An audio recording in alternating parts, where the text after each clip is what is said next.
လူတွေဟာကောင်းတဲ့အလုပ်တွေကိုလုပ်ကြသည့်အတွက်ကြောင့်မိမိတို့ရဲ့ဘဝမှန်ကန်တဲ့လမ်းကြောင်းကိုရှောင်လွှမ်းသည့်အတွက်ကြောင့်လူသေးပြီးလို့ရှိရင်လူပြန်ဖြစ်ကြတယ်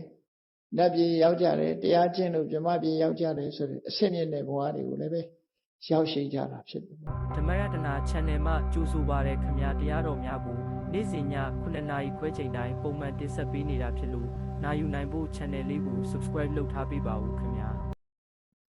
လူတိုင်းဘဝတစ်ခုရရှိထားတဲ့အခါမှာဘဝလမ်းကြောင်းဖြောင့်တောင်းအောင်ညီတို့နေထိုင်ရမယ်ဆိုတဲ့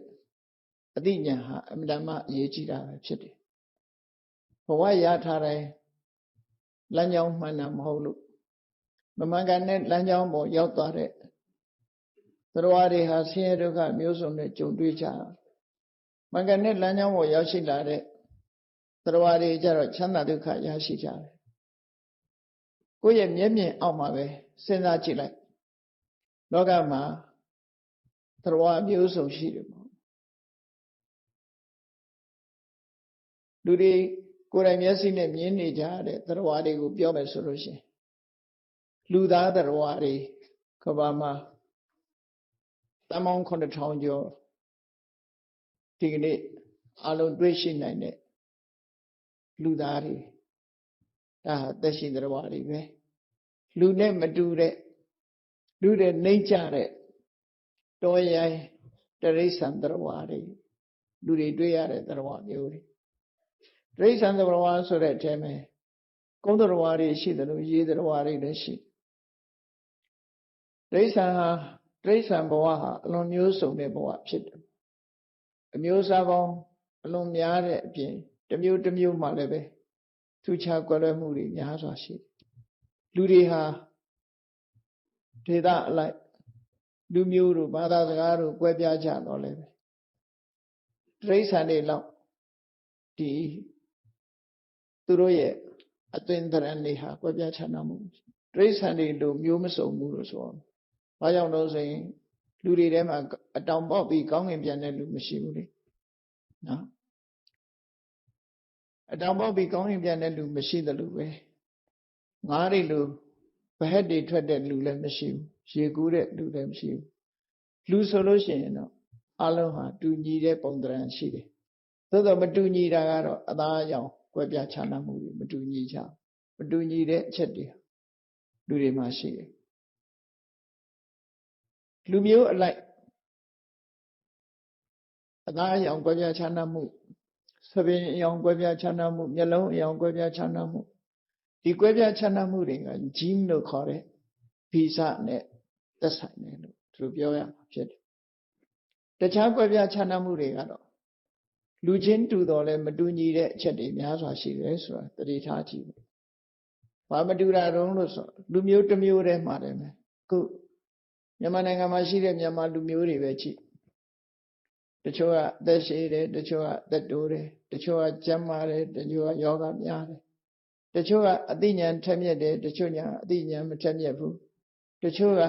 ဆင်းရဲမွဲတေတယ်တချို့ကချမ်းသာကြွယ်ဝတယ်ဟောကွဲပြားခြားနားမှု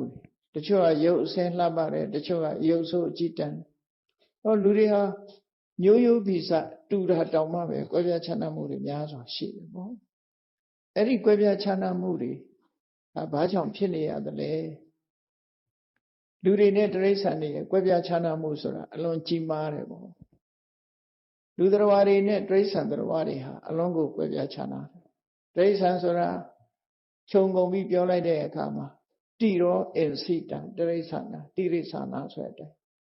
အရာလိုက်သွားတဲ့ပုဂ္ဂိုလ်ပြောမယ်ဆိုရင်မိုးကိုကြောပေးပြီးသွားတဲ့ပုဂ္ဂိုလ်လို့ပြောချင်ပြောလို့ရလျားလိုက်သွားလို့တိရစ္ဆာန်လို့ခေါ်တာလူတွေလိုမတ်တက်သွားတာမျိုးမဟုတ်ပဲနဲ့မတ်တက်သွားတဲ့အကောင်လည်းရှိတော့ရှိတာပေါ့နော်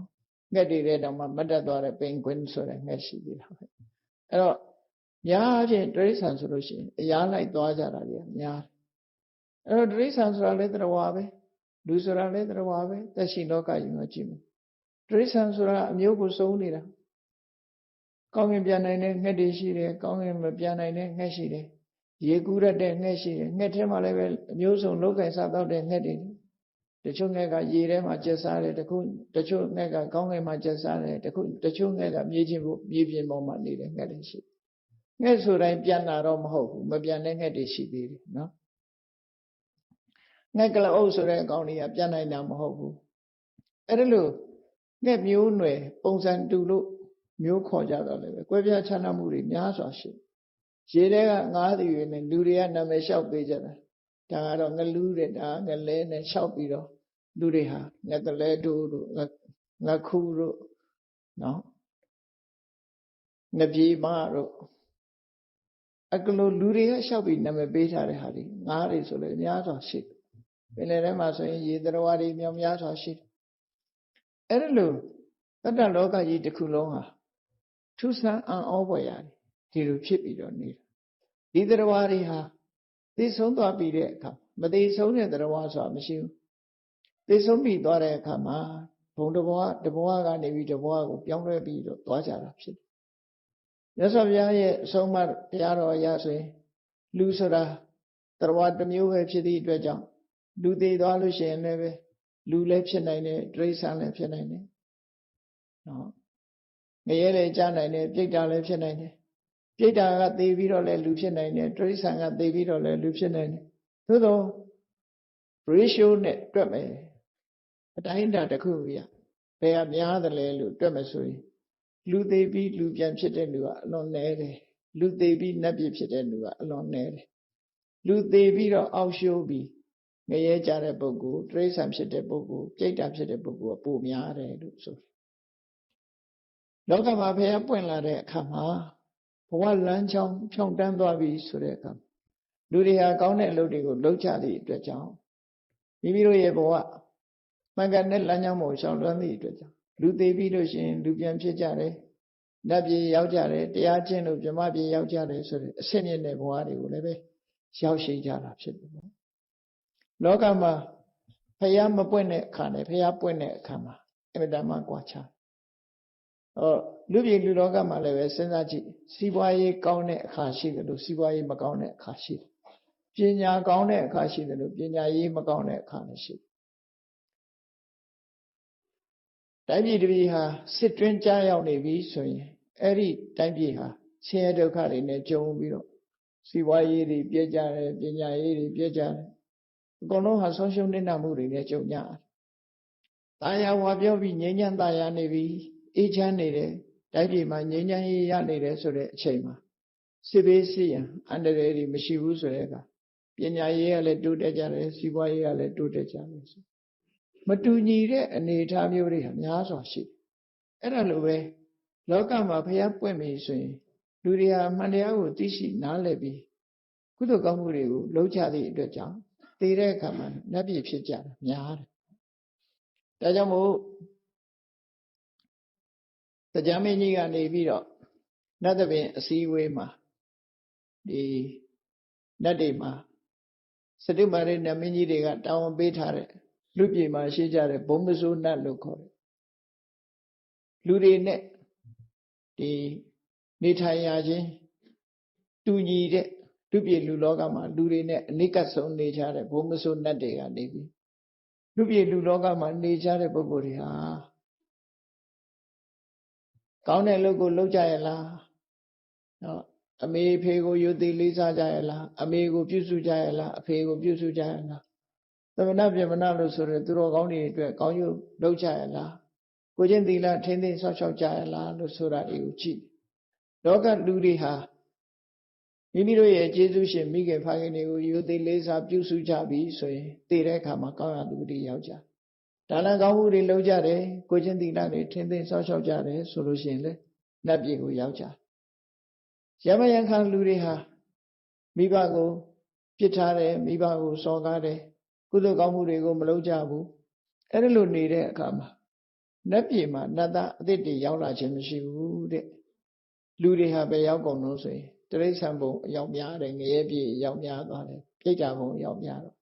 နတ်ပြည်တွေဟာ6ခက်ကပ်ဖြစ်လာတယ်လို့သူတို့ဆိုတယ်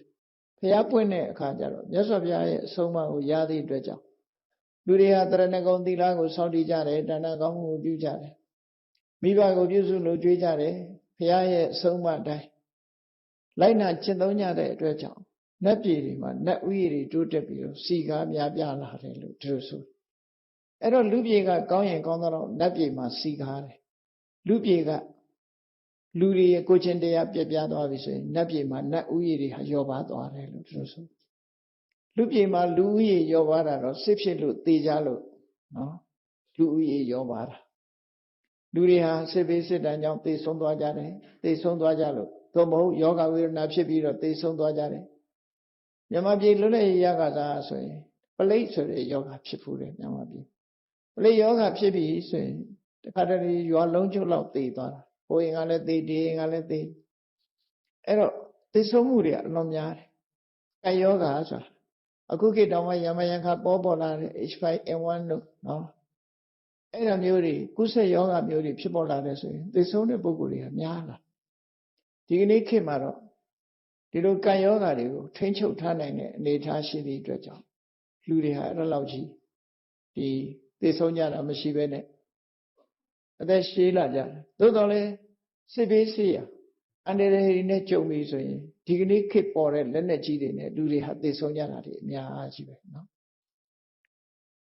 လက်နက်ကြီးတွေကြားလို့ပေါက်ပဲပြီးတော့သေဆုံးတာဒီတန်းချီသေဆုံးကြတာအနုမြုလက်နက်တို့ဘာလို့ဆိုတာမျိုးဒုတိယကမ္ဘာစစ်တုန်းကဆိုရင်အမှန်တမ်းအစွမ်းထက်တဲ့လက်နက်ကြီးတွေဒီကနေ့ခေတ်မှာလည်းပဲရှိနေတာဆိုတော့လူတွေရဲ့ဘဝဟာလုံခြုံစိတ်ချရမှုမရှိဘူးယောဂဝေဒနာကြောင့်လည်းလုံခြုံစိတ်ချရမှုမရှိဘူးလက်နက်တွေကြောင့်လည်းလုံခြုံစိတ်ချရမှုမရှိဘူးလူပြေကလူဥယျာဉ်တွေကြာဆင်းသွားတယ်ဆိုတာအခုလိုယောဂတို့အစာငတ်မှုခေါင်းမာတာတို့လက်နက်တို့ဒီအန္တရာယ်တွေကြောင့်လူဥယျာဉ်ရောပါသွားနတ်ပြည်မှာလူဥယျာဉ်နတ်ပြည်မှာနတ်ဥယျာဉ်ရောပါတယ်ဆိုတာကြတော့လူပြေကလူတွေဟာကိုချင်းတရားပြပြလို့နတ်ပြည်မှာနတ်ဥယျာဉ်ရောပါကုသိုလ်ကောင်းမှုပြုတဲ့ပုဂ္ဂိုလ်တွေနည်းသွားပြီဆိုရင်နတ်ပြည်မှာအယောင်နည်းသွားကြတယ်လို့သူတို့ဆိုတယ်တဏ္ဍလောကကြီးတစ်ခုလုံးဟာလှည့်လည်ပြီးတော့ဖြစ်နေကြတာဖြစ်တယ်ဒါကြောင့်ဒီလိုမြတ်စွာဘုရားဟောထားတဲ့တရားကို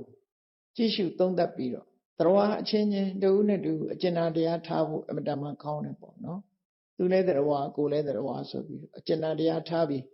မေတ္တာမပြတ်နေထိုင်နိုင်ကြမယ်ဆိုရင်တော့အလွန်ကောင်းတဲ့အနေအထားတစ်ခုပေါ့မြတ်စွာဘုရားရဲ့အဆုံးအမကိုရပြီဆိုလို့ရှိရင်တော့ကိုယ့်ဘဝလမ်းကြောင်းကိုကိုယ့်အကိုထိန်းချောင်းပြီးတော့ကောင်းတဲ့ဘဝကိုရရှိအောင်ကြိုးစားကြရမှာဖြစ်တယ်ကြိုးစားအထုတ်ဖို့အရေးကြီးတယ်ဆုတောင်းရုံနဲ့တော့ဘာတစ်ခုမှရလာမှာမဟုတ်ဘူးဒါကြောင့်ကုသိုလ်ကောင်းမှုဆိုတာပြုလုပ်ကြကုသိုလ်ကောင်းမှုရဲ့အဓိပ္ပာယ်ကဘာတော့ဆိုလို့ရှိရင်ကုသိုလ်ဆိုတာဟာကောင်းကျိုးချမ်းသာတွေကိုပေးတတ်တဲ့သဘာဝစွမ်းအားကိုခေါ်တာဖြစ်တယ်အကုသိုလ်ဆိုတာဆိုးကျိုးတွေဆင်းရဲဒုက္ခတွေကိုပေးတတ်တဲ့မကောင်းတဲ့သဘာဝစွမ်းအားကိုခေါ်တာဖြစ်တယ်ဒါကြောင့်မို့ကိုယ့်ရဲ့ရင်ထဲနှလုံးထဲမှာကောင်းတာတွေဖြစ်အောင်ကြိုးစားအထောက်ကြရအောင်အခုဒီနေ့မထေမြတ်တို့ရဲ့အမှတ်တရစကားများကိုမှတ်သားနိုင်ယူကြည့်အောင်ဒီမထေမြတ်ရဲ့ဘဝစကြောင်းလေးကိုကြည့်လိုက်မယ်ဆိုရင်တန်တရားဘဝတရားတွေသွားနေကြရတာဒီပုံစံပဲဆိုတာသတိထားမိဖို့လိုတယ်ကိုလည်းပဲဒီတန်တရားတွေကမလွတ်သေးတဲ့တရားတူအနေနဲ့ကိုယ့်ကိုသတိထားကြရမှာဖြစ်အဲ့တော့အမှတ်တရစကားကိုပြောတဲ့မထေမြတ်ကတန်ခါရခိတာလို့ခေါ်တယ်အဲ့ဒီတန်ခါရခိတာမထေရရဲ့အတိတ်ဘဝဇာကြောင်းလေးဘဝဟာအလွန်ရှည်လျားတော့လည်းပဲမှတ်တမ်းတင်တာချင်းမှတ်တမ်းကအတင်းကြီးမှတင်တာမှတ်တမ်းမတင်ရင်ကတော့မသိနိုင်တဲ့ဘဝတွေအများကြီးပဲဘုန်းကြီးတို့တွေကိုယ့်ဘာကိုယ်ပဲမှတ်တမ်းတင်နိုင်တာဒီဘဝမှာတော့မှတ်တမ်းမတင်နိုင်ဘူးအတိတ်ဘဝတွေဘယ်လိုလုပ်မှတ်တမ်းတင်မလို့ဒီဘဝမှာတော့မှပဲတာမန်လောက်ပဲသိကြတယ်ဘယ်နှခုနှစ်ကဘယ်လဘယ်နေ့ဘယ်ရက်မှာမွေးတယ်ဆိုတာနော်မိဘကဘယ်သူဆိုတာဒါလောက်ပဲမှတ်တမ်းတင်နိုင်တာဖြစ်တယ်အေးဒီဘဝရဲ့ရခင်ဘဝတုန်းကဘာဖြစ်ခဲ့တယ်လဲဆိုတာသိနိုင်စွာမရှိဘူးတချို့လူဝင်စားဆိုတဲ့ပုံကိုမျိုးတွေဒါလည်းအချို့အဝက်မှတ်မိတာကိုပြောကြလို့သူတို့ဟာအတိတ်ဘဝရှိတယ်ဆိုတာသိချရတာဖြစ်တယ်အဲ့တော့ဒီတန်ခါရခိတဆိုတဲ့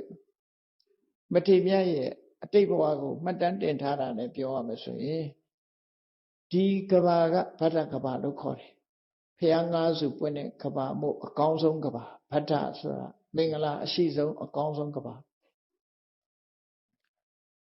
လူတွေတက်တန်း4000တုန်းကကုတ္တန္တမြတ်စွာဘုရားပွင့်သွားအဲ့ဒီကနေပြီးတော့တက်တန်းကျဆင်းသွားပြီးနောက်ဆုံးတက်တန်းတိုးလာရတက်တန်းတွေတက်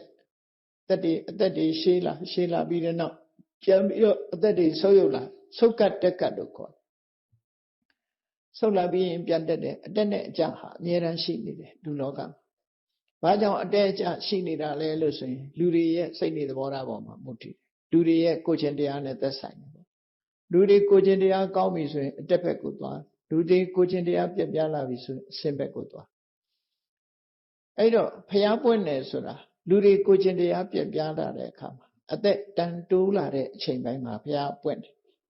ဒါမှလူတွေရဲ့ဘဝကိုကယ်တင်နိုင်တာဖြစ်အသက်တန်းရှည်ပြီးတော့တိုးတက်နေတဲ့အချိန်တိုင်းမှာဆိုရင်မြတ်စွာဘုရားမပွင့်ဘူးဘာလို့မပွင့်တော့ဆိုတော့သဘာဝတရားကိုနားလည်အောင်ပြောဖို့ခက်ခဲတယ်လူတွေဟာအသက်ရှည်ခြင်းတိုင်းရှည်နေလို့ရှိရင်အနိစ္စတရားဆိုတာကိုသဘောပေါက်မှာမဟုတ်ဘူးဒုက္ခလို့ပြောရင်လည်းပဲရည်ကြမှာဖြစ်တယ်အနတ္တလို့ပြောရင်လည်းပဲသဘောကျမှာမဟုတ်ဘူးအနိစ္စဒုက္ခအနတ္တလို့ဘဝကိုမရှုမြင်နိုင်ဘူးဆိုရင်လည်းဝိပဿနာဉာဏ်ကမဖြစ်ဘူးဝိပဿနာဉာဏ်မဖြစ်လို့ရှိရင်လည်းကိုယ်တဏ္ဍာမှာရှိတဲ့ကိလေသာကုန်စေတတ်တဲ့မဲ့ဉာဏ်ဆိုတာမပေါ်ဘူးမဲ့ဉာဏ်မပေါ်လို့ရှိရင်နိဗ္ဗာန်ဆိုတာတွေ့မှာမဟုတ်ဘူးဒါကြောင့်မို့တက်တန်းရှိတဲ့လူဘဝတက်ကပ်မှာဘုရားမပွင့်ဘူးတဲ့ဒီကဘာမှာအသင်္ချေထိအောင်ဘာဒကဘာအစမှာလူတွေရဲ့တက်တန်းဟာအသင်္ချေထိအောင်ရှည်လျားခဲ့ပြီးတဲ့နောက်တဖြည်းဖြည်းကိုချင်းတရားပြက်ပြားသည့်အတွက်ကြောင့်တက်တန်းကဆွဲယုတ်လာခဲ့ဆွဲယုတ်လာတဲ့အခါမှာတသိန်းတန်းရောက်လို့ရှိရင်ဘုရားပွင့်နိုင်တယ်သို့တော့ဒီကဘာမှာကကုသန္တမြတ်စွာဘုရားဟာတသိန်းတန်းမှမပွင့်ခဲ့ဘူး9000တန်းမှလည်းမပွင့်ခဲ့ဘူး8000တန်းမှလည်းမပွင့်ခဲ့ဘူးအဲ့ဒီကနေတဖြည်းဖြည်းကျလာလိုက်တာ4000တန်းရောက်တဲ့အခါမှာပွင့်တာအဲ့ဒီတော့ကလူအသက်ဟာနှစ်ပေါင်း4000ရှိတယ်လို့ဆို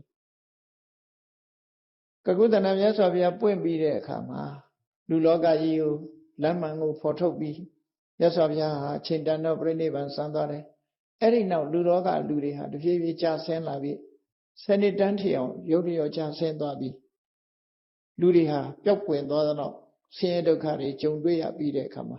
ကုသိုလ်တရားတွေပြန်ပြီးတော့မေတ္တာတရားတွေထားလို့ကုသိုလ်တရားတွေကြိုးစားအထောက်လာတဲ့အခါမှာစနစ်တန်းကနေပြန်ပြီးတော့အသက်ရှည်လာလိုက်တာ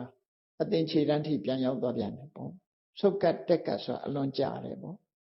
အဲ့ဒီကနေပြီးတော့ပြန်ဆုတ်လာတဲ့အခါမှာလူတွေရဲ့အသက်3000တန်းရောက်လာတဲ့အခါမှာကောဏကမဏမြတ်စွာဘုရားပွင့်အဲ့ဒီဘုရားပွင့်ပြီးတော့တရားဓမ္မဟောပြောလို့လူတွေဟာကောင်းကျိုးချမ်းသာတွေရနိဗ္ဗာန်ကိုမျက်မှောက်ပြုနိုင်ကြဘုရားပြိဋိဘံစံသွားပြီးတဲ့နောက်တဖြည်းဖြည်းဘုရားရဲ့အဆုံးအမတွေလူတွေရဲ့ယင်ထဲနှလုံးထဲမှာမရှိတော့သည့်အတွက်ကြောင့်လူတွေဟာဆိုးမြဲဆိုးလာပြီးနောက်ဆုံးမှာဆယ်နှစ်တန်းထိအောင်ကြာဆင်းသွားတယ်ယောဂဝေဒနာမျိုးစုံလည်းနဲ့မျိုးစုံနဲ့သေချာကြည်ချပြန်တယ်ဒါလူလောကကြီးကအဲ့လိုတက်လိုက်ကြလိုက်တက်လိုက်ကြလိုက်ဖြစ်တယ်အဲ့ဒီကနေပြီးတခါပြန်ပြီးစိတ်ကောင်းနှလုံးကောင်းလေးတွေဝင်လာတဲ့အခါမှာဆယ်နှစ်တန်းကနေတခါပြန်တက်သွားလိုက်တာအသင်္ချေထိပြန်ရောက်သွားပြန်ဒီကဘာမှာတွေဖြစ်နေတာနော်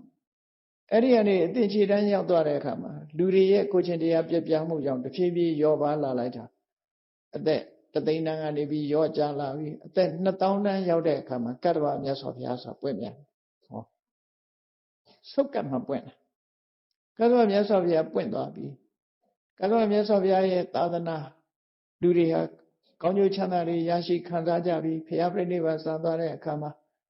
ဒီကိုချင်းတရားတွေပြပြလာကြပြန်တယ်အဲ့ဒီကနေပြီးစနစ်တန်းထိရောက်သွားပြန်တယ်ဆင်းရဲဒုက္ခမျိုးစုံနဲ့လူလောကကြီးကပျက်စီးသွားပြန်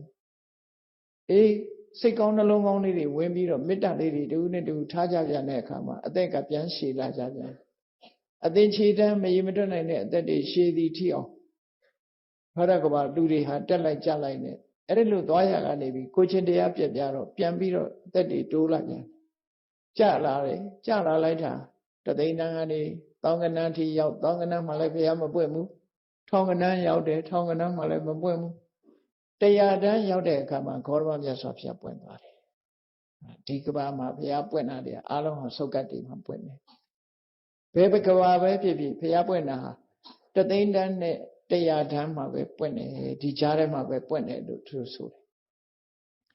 အဲ့တော့ဒီမျိုးကောင်းသားဟာ အခုလို့သူလဲတရားတူအနေနဲ့ဒီဗဒ္ဒကဘာကပြန်ပြီးတော့ရှေ့ကိုရေးတွက်လိုက်မယ်ဆိုရင်ဒီလိုကဘာမျိုးတွေဟာမြောက်များစွာရှိခဲ့တယ်ကုံဆုံးသွားခဲ့ပြီအဲ့ဒီကဘာတွေကိုပြန်ယူလို့တော့မရဘူး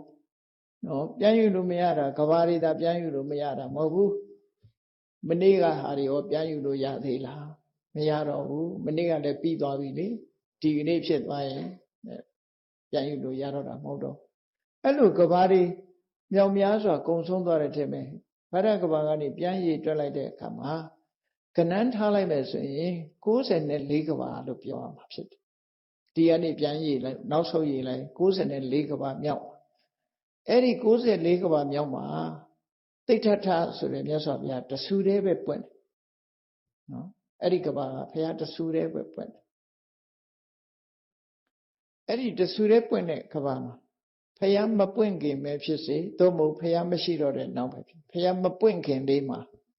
94ကဘာမြောက်ကဘုရားမပွင့်ခင်လေးမှာဒီအမျိုးကောင်းသားလူဖြစ်တယ်နော်သိဋ္ဌထဘုရား94ကဘာမြောက်မှာဘုရားပွင့်ခဲ့တယ်ဒီဘုရားမပွင့်တဲ့အချိန်မှာသူဟာလူဖြစ်တယ်ဘုရားမပွင့်ခင်အချိန်လေးမှာဘုရားပွင့်တဲ့ကဘာမှာဘသူတွေဘုရားမပွင့်ခင်သူတော်ကောင်းတွေဘသူတွေပေါ်တတ်တယ်လဲလို့ဆိုရင်ဖယငယ်လို့ခေါ်တယ်ပိစိကဗုဒ္ဓတွေပေါ်တတ်တယ်အဲ့ဒီချိန်ဘုရားပွင့်တဲ့အချိန်နဲ့တော့တိုက်ပြီးမပေါ်ဘူးဘုရားပွင့်တဲ့ကဘာမျိုးမှာသူတို့လည်းပေါ်တတ်တယ်ကိုယ်ပိုင်ညာနဲ့သိပြီးတော့သစ္စာလေးပါးကိုကိုယ်ပိုင်ညာနဲ့သိပြီးဘုရားဖြစ်သူရောက်တဲ့ပိစိကဗုဒ္ဓအရှင်မြတ်တွေကပေါ်လာခဲ့တယ်94ကဘာမှာဒီအမျိုးကောင်းသားလူဖြစ်တဲ့အချိန်မှာပိစိကဗုဒ္ဓအရှင်မြတ်တဆူနဲ့အမှတ်မထင်တော်ထဲမှာဆုံတွေ့ခဲ့ကြတယ်ဒီလိုဆုံတွေ့ခဲ့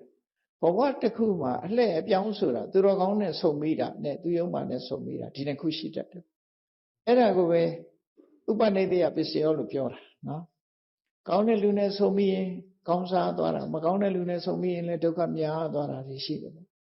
အဲ့တော့သူတော်ကောင်းနဲ့ဆုံမိမှုဆိုတာလည်းအရေးကြီးတယ်မင်္ဂလာတုတ်မှာကြည့်လေအာသေဝနာသဘာလနံဗဏိတန်နဲ့သသေဝနာဆိုတဲ့နေရာမှာကြည့်ပညာရှိသူတော်ကောင်းတွေနဲ့ဆုံတဲ့ပုဂ္ဂိုလ်ကမင်္ဂလာရှိသွားတာအသိဉာဏ်မရှိတဲ့ပုဂ္ဂိုလ်တွေဘာလာတွေနဲ့မဆုံမိဘူးပညာရှိတွေနဲ့ဆုံမိတယ်ဆိုရင်မင်္ဂလာရှိတယ်ဆိုရင်မင်္ဂလာရှိတယ်ဆိုတော့တိုးတက်ကြီးပွားသွားတာကိုပြောတာဒီပုဂ္ဂိုလ်ကလည်းတာမန်ပဲသူဟာလူတယောက်အနေနဲ့တောထဲမှာအလုံးလုံးရင်တောင်ကြီးတစ်ခုတောလုပ်ငန်းလုပ်ရင်းကနေပြီးတော့ပိစိကဗုဒ္ဓတဆူနဲ့သွားပြီးတော့တွေ့ဆုံလိုက်ရတယ်အဲ့ဒီတွေ့ဆုံလိုက်တဲ့အချိန်မှာစုံစည်းမိခြင်းကဒါနံပါတ်1အကြောင်းတရားသို့တော်စုံစည်းတိုင်းကောင်းမှုရသလားဆိုမရဘူးလေတောထဲမှာပိစိကဗုဒ္ဓနေတဲ့အခါငှက်တွေကလည်းပဲပိစိကဗုဒ္ဓနဲ့ဆုံကြမှာပဲရှင်သေးတွေကြားတွေမြောက်တွေဟာလည်းဆုံကြမှာပိစိကဗုဒ္ဓနဲ့ဆုံတဲ့ပုဂ္ဂိုလ်တွေမြောက်များစွာရှိကြတရားတူအနေနဲ့တွေ့ကြမှာပဲလေမျက်စိအမြင်မှာပဲသို့တော်ဒီမျိုးကောင်းသားကတော့ပိစိကဗုဒ္ဓနဲ့ဆုံလိုက်တဲ့အခါမှာရှင်ထဲကတရားတရားဆိုပေါ်လာတယ်အဲ့ဒီရင်ထဲကဖြစ်ပေါ်လာတဲ့တရားတရားကြောင့်ပိစိကဗုဒ္ဓဆိုတဲ့သူတော်ကောင်းသူတော်မြတ်ပုဂ္ဂိုလ်ရင်ထဲမှာကြည်ညိုလေးစားတဲ့စိတ်ဓာတ်ပါသည့်အတွက်ကြောင့်တောထဲမှာရှိတဲ့ထိန်ပင်ကြီးကထိန်ပန်းပွင့်တွေကိုခုပြီးတော့ထိုအရှင်မြတ်ကိုပူဇော်ခဲ့တယ်လှူဒန်းခဲ့တယ်ဒါရင်ထဲကတရားတရားဖြစ်လို့ဖြစ်တာအဲ့တော့ဘုန်းကြီးတို့တွေလည်းအမတ်တမဲ့မနေကြနဲ့အဲ့တော့အမတ်တမဲ့မနေနဲ့လမ်းမှာဖះဒီစေတီတဆူတွေ့တောင်မှပဲကိုယ်စိတ်ထဲမှာလက်အုပ်ကလေးခြိလိုက်မယ်ဆိုရင်ဒါရင်ထဲကတရားတရားလေးဖြစ်ပြီးလက်အုပ်ကလေးတစ်ချိန်ခြိလိုက်ရင်အဲ့ဒီခြိလိုက်တဲ့ကုသိုလ်ကောင်းမှုလေးရဲ့အကျိုးကိုခံစားကြရမှာဖြစ်တယ်ကြည်နူးတဲ့တောပန်းတောင်ပန်းလေးပဲဖြစ်ဖြစ်ဘုရားပထုံးနဲ့တွေ့တဲ့အခါမှာပန်းလေးတစ်ပွင့်ပဲဖြစ်ဖြစ်လှူခဲ့တယ်ကိုယ်မှတခြားလှူစရာမပါဘူးဆိုရင်ပန်းကလေးပဲလှူတာဖြစ်တယ်တိခက်လေးချိုးပြီးတော့ပဲဘုရားကိုပူဇော်ခဲ့တယ်ဆိုရင်လည်းအဲ့ဒီကုသိုလ်ကောင်းမှုတွေဟာအရဟတဖြစ်မှာမဟုတ်ဘူးကိုယ်ရင်ထဲမှာဖြစ်ပွားသွားတဲ့ကုသိုလ်တရားလေးဟာဒီတိုင်းပြောက်ပြဲသွားမှာမဟုတ်ဘူးဆိုတာကိုသတိထားဖို့လိုအပ်တယ်ပေါ့တွေ့တော့တွေ့တယ်အမှတ်တမဲ့ပဲနေလိုက်တယ်ဆိုတဲ့ပုဂ္ဂိုလ်တွေဟာလွဲချော်သွားကြတာဖြစ်တယ်ဒါကြောင့်မို့အဲ့လိုလွဲချော်မှုမဖြစ်ရအောင်ဓမ္မဘုရားပထုတွေ့တယ်ဆိုလက်အုပ်ချီမိဖို့နော်ကိုယ်ထဲမှာလှူစရာပါလာရင်အခွင့်အရေးတာတဲ့အခါမှာလှူဒန်းမိဖို့အဲ့ဒီလိုလေးအလေးအကျင့်လေးတခုကောင်းတဲ့အလေးအကျင့်လေးတွေလှုပ်ထားဖို့လိုအပ်တယ် ဒီမျိုးကောင်းသားပိစိကဗုဒ္ဓနဲ့ဆုံလိုက်တာနဲ့ရှင်ထဲကတရားစွမ်းအားတွေဖြစ်လာတယ်ဒါကြောင့်မို့လို့လက်လန်းမီယာထိန်ပန်းပွင့်လေးကိုခုပြီးတော့ပိစိကဗုဒ္ဓမထေရမြတ်ကိုကြီးညိုတရားနဲ့ပူဇော်ခဲ့တယ်ဒါသူလုပ်ခဲ့တဲ့ကုသိုလ်ကောင်းမှုတဲ့ဘာမှများများဆဆလုပ်လိုက်တာမဟုတ်ဘူးเนาะသို့တော့ယင်ထဲမှာတရားတရားဖြစ်တယ်ဆိုတာတော့သတိထားမှာဖြစ်အဲ့ဒါလို့ကုသိုလ်လုပ်ငန်းလေးတစ်ခုသူလုပ်လိုက်တာအနေပြီးဒီဘဝမှာဘဝကသိဆုံးသွားတဲ့အခါမှာကောင်းရသူဒီဘုံရောက်သွားတယ်လူဘဝရောက်လိုက်နတ်ပြည်ရောက်လိုက်နဲ့တန်တရားမှာကျင်လည်ခဲ့ပြီးတော့94ကဘာမြောက်ကနေပြီးတော့ကျင်လည်လာခဲ့တာနောက်ဆုံးမှာဗရဒကဘာရောက်လာလို့ဂေါရမမြတ်စွာဘုရားပွင့်တဲ့အချိန်မှာတာဝတိမြို့မှာသူလူလာဖြစ်တာနော်တာဝတိမြို့မှာလူလာဖြစ်ရတာဝတိမြို့မှာသူကျွယ်မျိုးထဲမှာလာဖြစ်လို့သူ့ကိုတန်ခါရခိတာတန်ခါရဲ့ဆောက်ရှောက်ခံရတဲ့ပုဂ္ဂိုလ်လို့ဆိုတဲ့အမည်နာမတစ်ခုကိုပေးထားတယ်။ဘာကြောင့်သူ့ကိုတန်ခါရခိတာလို့နာမည်ပေးတယ်ဆိုတာကိုတော့ထည့်သွင်းထားတာမရှိဘူး။သို့တော့တာဝတိမြို့မှာဘုရားလက်ထက်မှာဆိုလို့ရှိရင်တန်ခါတော်တွေသရင်သုံးရတာဖြစ်သောကြောင့်သူမိသားစုကလည်းပဲတန်ခါကိုကိုးကွယ်တဲ့မိသားစုဖြစ်ကောင်းဖြစ်နိုင်တယ်။ဒါကြောင့်တန်ခါရရဲ့ဆောင်းရှောက်မှုကိုခံရတဲ့ပုဂ္ဂိုလ်ဖြစ်တန်ခါရခိတဆိုတဲ့အမည်နာမကိုသူ့ကိုပေးလိုက်တယ်။တကြွယ်မျိုးမှာလူလာဖြစ်တယ်။အေးမကြာခဏမြို့ရဲရွာရဲဆွမ်းဟန်ကြွလာတဲ့တန်ခါရီကျောင်းသွားလို့ဇေရုံကျောင်းကြီးသွားလို့ဖူးတွေ့ရတဲ့တန်ခါရီမြတ်စွာဘုရားတရားဟောတဲ့တရားဝဲတွေသွားပြီးတရားနာရတယ်။ရှင်ထဲမှာတရားတရားတွေဟာသူကဖြစ်လာခဲ့တယ်။အဲ့ဒါအရေးကြီးဆုံးပဲ။တရားနာဖြစ်တာရဲ့ရှင်ထဲကတရားနာတာကိုအကြောင်းပြုပြီးတရားတရားဖြစ်လာတာရဲ့တရားတရားဆိုတာယုံကြည်လက်ခံပြီးစိတ်ဝင်စားလာတာကုသိုလ်ဘက်ကိုစိတ်ဝင်စားလာတာတရားလို့ခေါ်စိတ်ထဲမှာစိတ်ဝင်စားကုသိုလ်လုပ်ချင်လာတယ်ကျင့်သုံးချင်လာတယ်ဒါနကောင်းမှုလုပ်ချင်လာတယ်သီလဆောက်တည်ချင်လာတယ်အလူတကူလုပ်ချင်လာတယ်ဆိုတာဒါတရားရဲ့စွမ်းအားကြောင့်ပေါ်လာတဲ့ဟာအရာဖြစ်တယ်။ဖာတိကသာနေလို့ရှိရင်လူတွေရဲ့စိတ်ထဲမှာဒါမျိုးဖြစ်တာမှမဟုတ်တာနော်။အဲ့တော့တရားနာရတဲ့အခါမှာတရားစွမ်းအားတွေသူမှဖြစ်လာသည့်အတွက်ကြောင့်တရားဓမ္မကိုနာရင်နဲ့နောက်ဆုံးမှာအသိဉာဏ်တွေကသူရလာပြီမြတ်စွာဘုရားသာသနာဝင်ပြီးတော့ဘုန်းကြီးဝတ်ဖို့ထီအောင်စိတ်ကူးလာတယ်ပေါ့နော်အကျွတ်တရားရလာတယ်လို့ပြောမှာပေါ့နော်တရားစွမ်းအားနဲ့မြတ်စွာဘုရားဟောတဲ့တရားကိုနာကြားလိုက်ရတယ်အဲ့ဒီမှာယုံကြည်မှုကလည်းရှိတယ်အသိဉာဏ်နဲ့စဉ်းစားမှုကလည်းရှိတယ်ဒါကြောင့်မို့လူပေါင်းလူတော်ဘဝခွာရှောင်ပြီးတော့သာသနာ့ဘောင်ဝင်မယ်ဆိုတဲ့ဆုံးဖြတ်ချက်နဲ့သူဟာသာသနာ့ဘောင်ဝင်ပြီးတော့ယဟန်ခံလိုက်တယ်အဲ့ဒါလိုယဟန်ခံတဲ့အခါမှာမြတ်စွာဘုရားစီကတရားဓမ္မတွေတရားကျင့်ပုံကျင့်နည်းတွေကိုနာယူမှတ်သားပြီးတော့သာသနာတော်မှာအဓိကကျင့်ရမယ်ကျင့်စဉ်ကတော့ဝိပဿနာတရားပဲဖြစ်တယ်ပေါ့မြတ်စွာဘုရားကသာသနာဘောင်ဝင်လာတဲ့ပုဂ္ဂိုလ်တွေကနံပါတ်1သီလဖြစ်ဆောင်ရမယ်ဒါမို့ဘာဟိယဆိုတဲ့ယဟန်ကိုမြတ်စွာဘုရားဆုံးမတဲ့အခါမှာတတ္တမတိဟတေဘာဟိယဧဝံသိက္ခိတဗံဘာဟိယသာသနာဘောင်မှာဝင်လာမယ်ဆိုရင်မင်းခုတိုင်းလိုက်နာပါလို့ဆုံးမတယ်ဘယ်လိုလိုက်နာခိုင်းတာတော့ဆိုတတ္တဝတိဟတေဘာဟိယအာဓိမေဝဝိသောတိဟိကုသရေတုဓမ္မေတုဘာဟိယကုသိုလ်တရားတွေထဲမှာအစပထမလို့ဆိုတဲ့ကုသိုလ်တရားကိုမင်းရအောင်ကြိုးစားပါလို့သူတို့ပြောကုသိုလ်တရားတွေထဲကအစဆိုတာဘာလဲလို့ဆိုရင်ကောစာတိကုသလနံဓမ္မနံကုသိုလ်တရားတွေထဲကအစဆိုတာဟာသီလင်္စသုဝိတုဒ္ဒံကိုချင်းတရားအလွန်စင်ကြယ်အောင်ကျင့်ခြင်းနဲ့ဒိဋ္ဌိစဥစုကမှန်ကန်တဲ့အမြင်ကိုဖြောင့်မတ်စွာထားခြင်းဆိုဒီနှစ်ခုပဲဖြစ်တယ်မြတ်စွာဘုရားကသာသနာတော်ရောက်လာတဲ့ပုဂ္ဂိုလ်တိုင်းကိုချင်းသီလကောင်းမှုအတွက်ပထမဆုံးဆုံးမတာဖြစ်တယ်ကိုချင်းသီလနဲ့အမှန်မြင်တတ်ဖို့အမြင်မှန်ရှိဖို့အမှန်မြင်ဖို့ဆိုတာမေတ္တာမှအရေးကြီးတယ်ပေါ့ဒါကြောင့်ကိုချင်းသီလဆိုတာအလုံးသိကြတဲ့အတိုင်းပဲလူတွေဆိုရင်ခုနဆောက်တည်သွားတဲ့သီလမျိုးတွေ၅ပါးသီလကစတော့၈ပါးသီလ10ပါးသီလယဟန်တော်တွေဆိုရင်ယဟန်တွေကျင့်သုံးရတဲ့ပါတိမောက္ခသံဝရသီလအစရှိတဲ့သီလကြီးလေးပါအဲ့ဒီကိုချင်းသီလဆိုတာအရေးကြီးဆုံးပဲပေါ့လူတွေမှာအရေးကြီးဆုံးကတော့၅ပါးသီလပဲဖြစ်တယ်အဲ့ဒီ၅ပါးသီလနဲ့အမှန်မြင်မှုဆိုတာဘာလို့ဆိုရင်ကံကံဤအကျိုးလက်ခံယုံကြည်တာအမှန်မြင်ခြင်းပဲဖြစ်တယ်ပေါ့ကောင်းတာလုပ်ရင်ကောင်းတာဖြစ်တယ်မကောင်းတာလုပ်ရင်မကောင်းတာဖြစ်တယ်ဆိုတဲ့ခံယူချက် responsible ကိုလုပ်တာကိုပဲကိုနဲ့သက်ဆိုင်နေဆိုတဲ့ခံယူချက်မှန်ကန်တဲ့အမြင်တစ်ခုဖြောင့်မှန်တဲ့အမြင်တစ်ခုဖြစ်တယ်အဲ့ဒီသီလရဲ့မှန်ကန်တဲ့အမြင်ရဲ့ဒီတစ်ခုကိုအခြေခံပြီးတော့ဝိပဿနာတရားကိုကျင့်ကြံကြုတ်ကိုအားထုတ်မယ်ဆိုလို့ရှိရင်ရှင်တဲ့နှလုံးထဲမှာရှိနေတဲ့လောဘဆိုတဲ့အညစ်အကြေးတွေဒေါသဆိုတဲ့အညစ်အကြေးတွေမောဟဆိုတဲ့အညစ်အကြေးတွေမာနဆိုတဲ့အညစ်အကြေးတွေအိတ်တမစ္စရိယဆိုတဲ့အညစ်အကြေးတွေကိုရှင်းပြနိုင်တဲ့မက်စိတ်မဉ္ဇဉ်ဆိုတာပေါ်ထွက်လာမှာဖြစ်တယ်အဲ့ဒီမဉ္ဇဉ်နဲ့ဒီအညစ်အကြေးတွေကိုရှင်းပြလိုက်နိုင်မှနိဗ္ဗာန်ဆိုတာမြင်ရတာဖြစ်တယ်ကောင်းကင်မှာလာပြီနေ့မှာလာပြီဝဉ္ကြီးပေါ်ထွန်းနေတော့လည်းပဲတိမ်နေဖုံးနေလို့ရှိရင်မမြင်ရဘူးအဲ့ဒီကိုတိမ်နေကိုရှင်းပြနိုင်တဲ့လေတိုက်လိုက်ပြီဆိုလို့ရှိရင်တော့တိမ်နေဟာလွင့်သွားပြီလာပြီလာဝဉ္ကြီးပေါ်လာသလိုပဲနိဗ္ဗာန်ဆိုတာဟာလည်းပဲတိမ်တိုက်ကင်းစင်မှလာကိုမြင်ရတယ်လို့ပဲကိလေသာတိမ်တိုက်တွေကင်းစင်သွားမှနိဗ္ဗာန်ဆိုတာမြင်နိုင်တာဖြစ်တယ်ဒီတိုင်းမျက်စိနဲ့ကြည့်လို့မြင်ရတဲ့အရာမျိုးမဟုတ်ဘူးပေါ့ရှင်တဲ့နှလုံးထဲမှာကိလေသာဆိုတဲ့တိမ်တွေကင်းသွားပြီဆိုတဲ့အခါမှာနိဗ္ဗာန်ကိုမြင်နိုင်မှာဖြစ်တယ်ပေါ့အဲ့ဒါလို့နိဗ္ဗာန်ကိုမြင်သွားပြီဆိုတဲ့ပုဂ္ဂိုလ်တယောက်ဟာတဏှာမှာဒုက္ခရောက်เสียအကြောင်းတရားတွေဘယ်တော့မှမရှိဘူးမအားထုတ်တော့ဘူးတဏှာမှာဒုက္ခခံဖို့ဆိုတဲ့အချိန်တွေဟာသူ့မှာမရှိတော့ဘူးတဏှာဝကလွတ်ကင်းတဲ့နိဗ္ဗာန်ချမ်းသာကိုမျက်မှောက်ပြုနိုင်တဲ့အဆင့်ထိအောင်သူဟာရောက်ရှိသွားတယ်ဒီလိုဆိုတာအဲ့ဒါကြောင့်မို့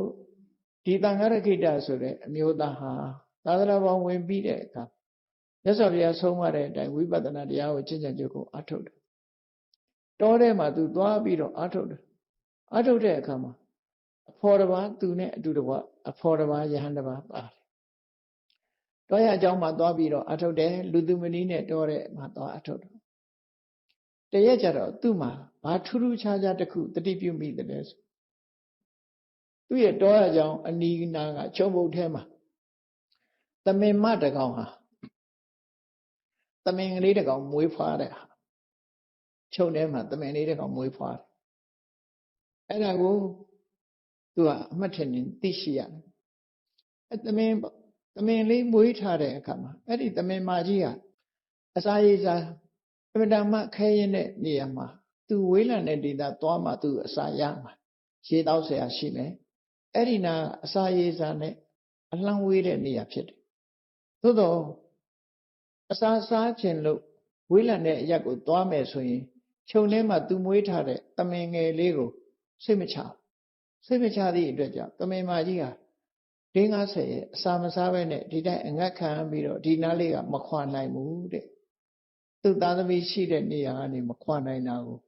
တရားအထုတ်ရင်တောရကြောင်းထဲမှာတရားအထုတ်နေတဲ့ရဟန်းတော်တစ်ပါးကအမှတ်မထင်သူတတိထားမိလိုက်တယ်ပေါ့သမင်မကြီးဟာဝေးရာကိုမသွားတော့ဒီနားမှာစားစရာကလည်းမရှိဘူးအဲ့ဒီလိုဆင်းရဲဒုက္ခရောက်နေတာကိုသူမျက်ဝါးထင်ထင်တွေ့မြင်လိုက်တဲ့အခါဘာစဉ်းစားမိတော့ဆိုဒီသမင်မကြီးဟာအာသမိတန်ရောစင်နဲ့ဝေးတဲ့နေရာကိုမသွားနိုင်မဲနဲ့အစာငတ်တာကိုပေးတည်ပြီးတော့အစာငတ်ခံပြီးတော့တန်ရောစင်ဂျိုးကြောင့်မလို့သူဟာအဝေးမသွားနိုင်တာဆင်းရဲဒုက္ခတွေကြီးလာကြီးလားငါတို့တွေဟာလည်းပဲတန်တရားထဲမှာအခုလိုတန်ရောစင်တွေမဖြတ်နိုင်ဘူးဆိုလို့ရှိရင်တော့တို့တွေလည်းဆင်းရဲဒုက္ခရောက်ကြမှာပဲရောက်ရမှာပဲဒါကြောင့်မို့ဒီသမင်မကြီးဟာတန်ရောစင်မဖြတ်နိုင်ရှာသည့်အတွက်ကြောင့်ဆင်းရဲဒုက္ခရောက်တယ်ငါတို့လည်းဆင်းရဲဒုက္ခရောက်လာနိုင်တယ်ဒါကြောင့်မို့ဒီတန်ရောစင်ကျိုးတို့ဖြတ်နိုင်အောင်ကြိုးစားရမယ်ဆိုပြီးဝိပဿနာတရားကိုကြိုးစားအထောက်လိုက်တဲ့အခါတန်ရောစင်ကျိုးတွေကိုဖြတ်နိုင်ပြီးယဟနာဖြစ်ကိုရောက်သွားဒါဟာသူ့အတွက်စာပေကျမ်းမှာသမင်မာကြီးရဲ့ဘဝအခြေအနေကိုဆင်ញင်သုံးသပ်တာကိုပဲချွန်းလို့သုံးတယ်နော်သမင်မဘဝကိုကြည်ရင်ကနေပြီးတော့သူ့စိတ်ကိုသူထိန်းချုပ်ဖို့ရချွန်းဆိုတာ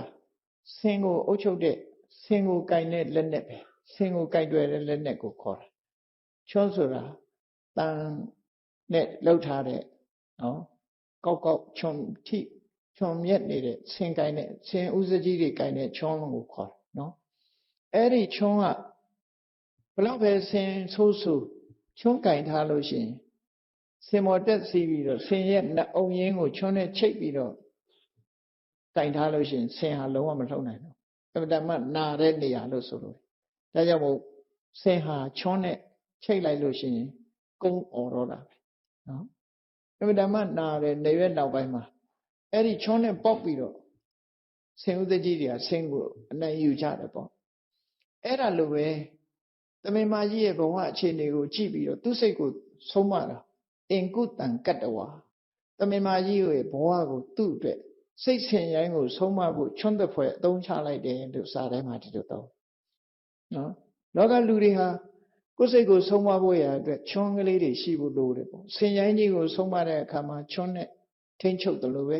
ကိုယ်စိတ်ကိုလည်းပဲတစ်ခုခုနဲ့ထိမ့်ချုပ်ရမှာဖြစ်တယ်မထိမ့်ချုပ်နိုင်ဘူးဆိုလို့ရှိရင်ကောင်းရဖို့သူကတိကောင်းတဲ့အနေအထားမျိုးကိုဖြစ်လာနိုင်မှာမဟုတ်ဘူးဘာကြောင့်လို့ဆိုရင်လူစိတ်ဆိုတာဆိုးတယ်နော်ပံပတ်သမေရမတိမနောမကောင်းတာဘောပဲပြောတယ်လူဟာမကောင်းတဲ့ဘက်ပဲစိတ်ဆိုတာပြောတယ်အဲ့ဒီဘက်မသွားအောင်စိတ်ဆင်ရိုင်းကိုထိမ့်ချုပ်ဖို့ရအတွက်ကိုယ်တိုင်ချွန်းဆိုတာယောနိသောမနတိကာရဆိုတဲ့ဆင်ញင်တတ်တဲ့ချွန်းကလေးတစ်ခုကင်ထားရမှာဖြစ်တယ်အေးငါအခုလိုမိုက်နေလို့ရှိရင်တန်တရားထဲမှာလူပြန်ဖြစ်ဖို့မပြောနဲ့နော်တန်တရားဝကဒီနောက်ဘဝငရဲမကြရင်ကောင်းတော်သေးတယ်လူပြန်ဖြစ်ဖို့ဆိုတာအလုံးကိုခဲရင်တယ်မကောင်းတာတွေလုပ်နေလို့ရှိရင်ငါဆင်းရဲဒုက္ခနဲ့ကြုံရမယ်ဆိုတာတွေကိုတွေးလိုက်တာဒါဆင်ကိုချွန်းအုပ်တယ်လို့ပဲကိုယ်စိတ်ဆင်ရိုင်းကိုချွန်းအုပ်ရကောင်းတဲ့ဘက်ကိုလောဘတွေသိကြည့်နေအေးမင်းဘယ်လောက်ပဲလောဘကြီးကြီးသေတော့အကုန်ထားခဲ့ရမှာနော်လောဘတွေနဲ့ရှာမယ်ဒေါသတွေနဲ့မောဟတွေနဲ့ကုသိုလ်ကောင်းမှုကိုမလုပ်ဖြစ်ဘူးဆိုရင်ဒီလိုနေလို့ရှိရင်ငါဟာဘဝကူးကောင်းမှာမဟုတ်ဘူးကြမ်းမာနေတဲ့အချိန်မှာတရားအားထုတ်မှပဲဆိုတဲ့ဒီအတွေးတွေဟာဆင်ကိုထိမ့်ချုပ်တဲ့ချွန်းတပွဲအလားတန်တူတယ်ပေါ့ကိုယ်စိတ်လေးကိုကိုအဲ့ဒါလိုစဉ်းစားပြီးတော့ချွန်းပမာအသုံးချတယ်ဟောဒီမထေမြတ်ဟာသမင်မာကြီးသာတန်ရောစဉ်သမိတန်ရောစဉ်နဲ့တခြားကိုမသွားနိုင်ပဲနဲ့အစာငတ်ခံပြီးဆင်းရဲဒုက္ခရောက်နေတယ်လို့အဲ့ဒါကိုသူကဒါဟာတန်ရောစဉ်ဂျိုးရဲ့နှောက်ယှက်မှုကြောင့်ဒီလိုဒုက္ခတွေခံရတာတန်ရောစဉ်ဂျိုးရှိသမျှလူတိုင်းဟာဒုက္ခခံရမှာဖြစ်တယ်ဆိုတာကိုသူ့စိတ်ကိုသူ့ဘဝကိုဒီလိုတန်ရောစဉ်တွေထားနေမယ်ဆိုရင်တန်တရားဝကလွတ်မှာမဟုတ်ဘူးလို့စိတ်အားတွေတင်းပြီးတော့ဝိပဿနာတရားအထုတ်တာသူ့စိတ်ကိုချွန်းနဲ့အုပ်တယ်လို့ဒီလိုရေးတယ်နော်အဲ့ဒါလို့အားထုတ်လိုက်တဲ့အခါမှာသံဃာရခိတမထေရယဟန္တာဖြစ်သွားအဲ့ဒါလို့ယဟန္တာဖြစ်သွားတဲ့အခါမှာသူနဲ့အတူပါလာတဲ့ကိုတော်ကိုကြည့်အဲ့ဒီကိုတော်ကြတော့တောရကြောင်းလာပြီးသူနဲ့အတူတရားအထုတ်တော်လဲပေါ့ပေါ့နေပေါ့ပေါ့စားနော်ပြောသလိုတောထဲမှာနေတောရဆောက်တည်တယ်ဆိုတဲ့အတိုင်းပဲသူကဒီတရားကိုအချိန်ပြည့်အားထုတ်တာမဟုတ်ဘူးသူကတော့ဆွမ်းခံရလာပြီးပြန်လာဆွမ်းစားတယ်အိတ်တယ်နော်တောထဲမှာပန်းအလှတွေလျှောက်ကြည့်တယ်တိရစ္ဆာန်လေးတွေတွေ့ရင်ကြည့်တယ်လိုက်ပြီးတော့ခုခေတ်ဆိုရင်တော့လေတယ်လီဖုန်းလေးနဲ့နေမှာပေါ့နော်ဖုန်းလေးနဲ့အဲ့ဒီမှာလိုက်ရိုက်နေမှာပဲသေးချာတယ်ဘယ်လောက်ဆယ်လ်ဖီဆွဲလိုက်မလဲမသိဘူးတောထဲမှာအဲ့ဒါလိုနေမှာပေါ့အဲ့ဒီကိုတော့အဲ့ဒါလိုပဲပေါ်ပေါ်နေပေါ်ပေါ်စားကိုတော်ကတော့သမင်မာကြီးကိုကြည့်ပြီးတော့ဒီတန်တရားဝကလွတ်ယုံလိုက်တာယဟနာဖြစ်သွားသူနဲ့ဖော်လိုက်လာတဲ့ကိုတော်ကတော့ပေါ်ပေါ်နေပေါ်ပေါ်စားတာတွေ့ရတဲ့အခါမှာသူ့တငယ်ချင်းသူ့ရဲ့အဖော်ယဟန်ကိုတတိပေးတဲ့အနေနဲ့သူပြောခဲ့တဲ့အမှတ်တရစကားလေးဟာအားလုံးအတွက်တန်ဖိုးကြီးတယ်ပေါ့နော်အဲ့တော့သူပြောခဲ့တဲ့အမှတ်တရစကားဟာသူ့အဖော်ယဟန်ကိုတတိပေးဆုံးမတဲ့စကားလေးပဲဖြစ်တယ်နနုနာယံပရဟိတပရမဟိတအနုကံပိနောရဟောကတောအနုဝိခနေတိသာသနာယထာယံယထာဟယံဝိဟရတိပါကတိန်တရိယောမိဂိယထာတရုဏစာတိကဝနေသူပြောချင်တဲ့စကားလေးကဘာတော့ဆိုလို့ရှိရင်အဲ့ဒီကိုတော်ရဲ့အခြေအနေကိုကြည့်ပြီးတော့သူကဘာပြောတော့ဆိုမြတ်စွာဘုရားကိုယ်တိုင်မြတ်စွာဘုရားရဲ့ဂုဏ်ကိုသူထုတ်ဖော်ပြီးတော့ပြောတဲ့နေရာမှာပရမဟိတနုကံပိမြတ်စွာဘုရားဟာတရားတွေကိုအကောင်းဆုံးအကျိုးစီးပွားကိုဖြစ်ထွန်းစေတတ်တယ်အကောင်းဆုံးသောအကျိုးစီးပွားကိုအကျိုးစီးပွားနဲ့တရားတွေကိုဆုံးမသွန်သင်တတ်တယ်ပရမဟိတဆိုတာအကောင်းဆုံးအကျိုးစီးပွားဆိုတာဘာတော့လို့မေးမယ်ဆိုရင် နိဗ္ဗာန်ကိုရချောင်းဖြစ်တဲ့ဝိပဿနာကျင့်စဉ်တရားပဲဖြစ်တယ်ပေါ့နော်ပရမဟိတလောကမှာပညာတတ်ချင်ရင်ဘာလို့ပညာကြိုးစားရစီးပွားဥစ္စာတိုးတက်ချင်ရင်စီးပွားကြိုးစားရှာရကျမ်းမာခြင်းကျမ်းမာအောင်ခရုစိုက်ရလုံလဝိရိယဆိုတာကြိုးစားအထောက်အဲ့ဒါတွေကဟိတလို့ခေါ်တယ်ဟိတဆိုတာတမန်အပြင်ဟိတတွေကလူဘဝမှာချမ်းသာကြွယ်ဝအောင်ပစ္စည်းဥစ္စာပေါ်အောင်ပညာတတ်အောင်ကျမ်းမာအောင်ဒါတွေကလူတွေအတွက်ဟိတပဲကောင်းကျိုးချမ်းသာတယ်မြတ်စွာဘုရားကအဲ့ဒီဟိတတွေတဲ့တာလွန်တဲ့ဟိတမျိုးပေါ်ပေါက်အောင်ဆုံးမတာဘာတော့ဆိုရင်လူတွေရဲ့တဏ္ဍာမှာဖြစ်နေတဲ့လောဘတွေဒေါသတွေမောဟတွေမာမနတွေအိတ်တာတွေမစ္စရိယတွေဆိုတဲ့အကုသိုလ်စိတ်အညစ်အကြေးတွေကိုကင်းစေတတ်တဲ့နိလန်ဝိပဿနာကျင့်စဉ်တရားသီလကျင့်မှုသမာဓိကျင့်မှုဝိပဿနာကျင့်စဉ်ကျင့်မှုအဲ့ဓာတွေနိလန်ပေးပြီးတော့လူတွေကိုဆုံးမခဲ့တာဖြစ်လို့ပရမဟိတနုခံပြီးလူတွေကိုအကောင်းဆုံးနည်းနဲ့ကျင့်တာတရားသနာထားတော်မူခဲ့တယ်လို့ဆိုလိုတယ်ပေါ့နော်အကောင်းဆုံးသောအကျိုးစီးပွားကိုဖြစ်ထွန်းစေခဲ့တယ်တော့နိဗ္ဗာန်လောက်ကောင်းတဲ့အကျိုးစီးပွားဆိုတာပဲရှိစီးပွားဥစ္စာပတ်စံပေးတာတာမန်စီးပွားပဲပညာတတ်အောင်လုပ်ပေးတယ်တာမန်စီးပွားပဲအိမ်မရှိလို့အိမ်ဆောက်ပေးမယ်တာမန်စီးပွားပဲဖြစ်တယ်ပေါ့တာမန်ကဲ့တင်မှုသာဖြစ်တယ်မြတ်စွာဘုရားရဲ့ကဲ့တင်မှုကြောင့်ပိုးခြင်းကလည်းလွတ်ကင်းရမယ်နာခြင်းကလည်းလွတ်ကင်းရမယ်သိခြင်းကလည်းလွတ်ကင်းသွားတန်တရားဝဆင်းရဲတွေကလွတ်ကင်းသွားတဲ့နိလန်းနဲ့တရားတွေကိုတနာဆောင်ရှောက်လို့မြတ်စွာဘုရားကိုပရမဟိတနုခံပြီးနော်ဒါကြောင့်မို့အကောင်းဆုံးသောအကျိုးစီးပွားဖြင့်တနာတော်မူတတ်တဲ့မြတ်စွာဘုရားရဲ့သာသနာတော်ကိုတဲ့အဆုံးအမတရားတော်တွေကိုဒီကိုယ်တော်ဟာမစင်စားဘူးထင်ပါရဲ့မစင်စားပဲနေပုံရတယ်ပေါ့မြတ်စွာဘုရားကအကောင်းဆုံးနိလန်းတွေဟောပေးထားတာကိုခြင်းစင်ရဲ့နာခြင်းစင်ရဲ့သိခြင်းစင်ရဲ့တို့ကလွတ်ကင်းရာဖြစ်တဲ့လွတ်ကင်းကြောင်းဖြစ်တဲ့ဝိပဿနာကျင့်စဉ်တရားကြီးကိုဟောကြားဆုံးမပေးထားတဲ့အဆုံးအမတွေကိုသူဟာထည့်ပြီးတော့မစင်စားဘူးဒီလိုအကောင်းဆုံးအခြေအနေတစ်ခုကိုရောက်အောင်သူစ조사ဖို့စိတ်ကူးတဲ့တောင်ထဲဖို့မရဘူးဒါကြောင့်မို့လို့တထာဟယံဝိဟရတိပါကတိတရိယောဒါကြောင့်ဒီကိုယ်တော်ဟာနော်စိတ်လွတ်လက်လွတ်တောထဲမှာနေခြင်းသလိုနေနေတာဖြစ်တယ်ပါကတိတရိယဆိုတာမျက်စိကိုလည်းမထိန်ချုပ်ဘူးနော်အမြင်ကိစ္စကိုလည်းမထိန်ချုပ်အမြင်ကိုထိန်ချုပ်တယ်ဆိုတာဘာလဲမျက်စိကနေကြည့်ပြီးတော့လောဘမဖြစ်အောင်ဒေါသမဖြစ်အောင်ထိန်ရတယ်နားကအတန်ကြားပြီးလောဘမဖြစ်အောင်ဒေါသမဖြစ်အောင်ထိန်ဒီကိုယ်တော်ကတော့တောထဲမှာအလှပဟူသည်များလိုက်ကြည့်တယ်အလှပတွေစူးစီးတယ်ကြားတွေချင်းသေးတွေနဲ့တွေ့ရင်သူကကြောက်တယ်ဒေါသတွေဖြစ်တယ်နော်အဲ့ဒါလို့ဆိုတော့သူဟာအိန္ဒိယကိုထိန်ချုပ်တာတခုမှမရှိဘူးပဂတိအနေထားတိုင်းအိန္ဒိယပဂတိအနေထားတိုင်းသူဟာဂယုမဆိုင်ဘူးလို့သူ့ရဲ့အနေထိုင်ဟာပေါ့ပေါ့နေပေါ့ပေါ့စားအနေထိုင်မျိုးကြီးဖြစ်နေတယ်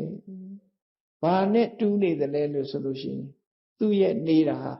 ချုံပုတ်ထဲကတမင်မကြီးနဲ့အလားတန်တူးနေတယ်။တမင်မကြီးဟာဒီသားငယ်သမီးငယ်တန်ရောစင်နဲ့ပဲသူဟာနေထိုင်ပြီးတော့သူ့ဘဝအရေးကိုဘာမှမစင်စားသလိုပဲသူဟာတန်ရောစင်နဲ့နေထိုင်သလိုဒီကိုယ်တော်ဟာလည်းပဲတန်တရားအရေးတွေကိုဘာတစ်ခုမှမစင်စားပဲနဲ့နေနေတာဟာမြတ်စွာဘုရားရဲ့အဆုံးအမတွေကိုသူဟာထည့်သွင်းပြီးတော့မစင်စားလို့ပဲဖြစ်လိမ့်မယ်နော်အခုလိုတိတ်ဆိတ်ငြိမ်သက်တဲ့တောရကိုရောက်လာတဲ့အခါမှာတတိကြီးစွာထားပြီးတော့ဝိပဿနာတရားကိုကြိုးစားအထောက်ရမယ်အစားသူဟာကြိုးစားအထောက်မှုမရှိဘူးတဲ့ဒီတမင်မကြီးရဲ့စိတ်ထားမျိုးလိုပဲသူဟာတရားအထုတ်လို့တဲ့စိတ်မရှိဘဲနဲ့တောထဲမှာပျော်သလိုနေတန်ရောစင်တပိတန်ရောစင်နဲ့ဒီလိုမခွဲနိုင်မခွာနိုင်အနေထားမျိုးနဲ့သူဟာလည်းပဲတောထဲမှာတောတွေတောင်တွေရှုခင်းနေတဲ့ဒါတွေနဲ့ပဲပြောနေတဲ့ပုဂ္ဂိုလ်ဖြစ်တယ်ဒါကြောင့်မို့သူဟာမြတ်စွာဘုရားရဲ့အဆုံးအမကိုခေါင်းထဲမှာထည့်သွင်းစဉ်းစားဖို့မရဘူးဆိုတာလေးကိုတွေးတောပြီးတော့အဲ့ဒီမထေကိုဆုံးမတယ်အဲ့ဒါလို့မနေနဲ့ကိုတော့နေလို့ရှိရင်ဘာမှအကျိုးရမှာမဟုတ်ဘူးမြတ်စွာဘုရားဆုံးမတဲ့အတိုင်းဝိပဿနာတရားကိုကျင့်ကြံကြိုးကိုအထောက်အမှာဖြစ်တယ်ဆိုတာကိုဆုံးမသွန်သင်လိုက်တဲ့အခါမှာအဲ့ဒီကိုတော့လည်းတတိတရားရပြီးတော့ဝိပဿနာတရားကိုကြိုးစားအထောက်တဲ့အခါမှာသူလည်းပဲယဟန္တာဖြစ်ကိုရောက်သွားတယ်တဲ့ဒီဇာတ်လမ်းလေးကိုအဲ့တော့သံဃာရကိတမထေရမြတ်ရဲ့ အမှတ်တရစကားဟာအလွန်မြင့်မြတ်တဲ့အကျိုးစီးပွားနဲ့တရားဝါတွေကိုကတင်ဆောင်ရှောက်တော်မူတဲ့မြတ်စွာဘုရားရဲ့အဆုံးအမကိုဒီကိုယ်တော်ဟာလစ်လျူရှုထားတယ်မစင်စားဘူးဒါကြောင့်မို့လို့သူဟာတိတ်ဆိတ်ငြိမ်သက်တဲ့တောအရာမှာတဲ့ပြောသလို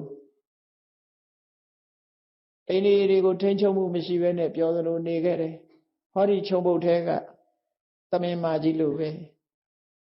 တောကတွေဖြစ်လိုက်တဏှာတန်ရောစဉ်တွေဖြစ်လိုက်တဲ့ဒီလိုနေတယ်လို့အဲ့ဒါလို့ဒီလိုနေမယ်ဆိုရင်တန်တရားတွေကလွတ်မှာမဟုတ်ဘူးလို့တတိပေးဆုံးမခဲ့တာပဲဖြစ်တယ်ဘုန်းကြီးတို့တွေသူ့ရဲ့အမတ်တရားစကားကိုနာယူပြီးတော့သေချာနားထောင်ကြည့်မယ်ဆိုလို့ရှိရင်လေတို့တွေဟာလည်းပဲတန်တရားဝကလွတ်အောင်ဝိပဿနာတရားကိုကျင့်ကြံကြိုးကိုအထောက်နိုင်ခြင်းမရှိဘူးဆိုလို့ရှိရင်တော့တန်တရားထဲမှာအိုခြင်းဆင်းရဲသိခြင်းဆင်းရဲနာခြင်းဆင်းရဲဆိုတာတွေမလွတ်ခင်းတဲ့အနေအထားမျိုးကိုရောက်မှာဖြစ်တယ်ဆိုတာဒီပဋိမြတ်ရဲ့အဆုံးအမစကားကိုသင်္ကန်းစာအနေနဲ့မှတ်သားကြရမှာဖြစ်တယ်ပေါ့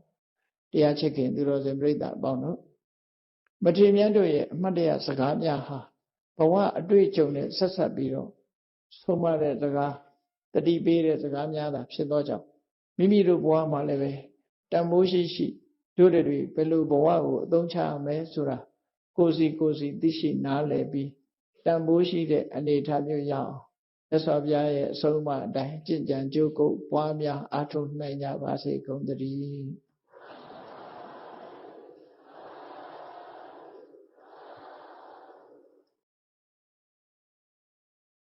တရားတော်ကိုအဆုံးထိနာယူကြည်ညိုပေးကြလို့ကျေးဇူးတင်ပါတယ်ခင်ဗျာနောက်ထပ်တရားတော်တွေနာယူနိုင်ဖို့ channel လေးကို subscribe လုပ်သွားပေးပါဦးခင်ဗျာ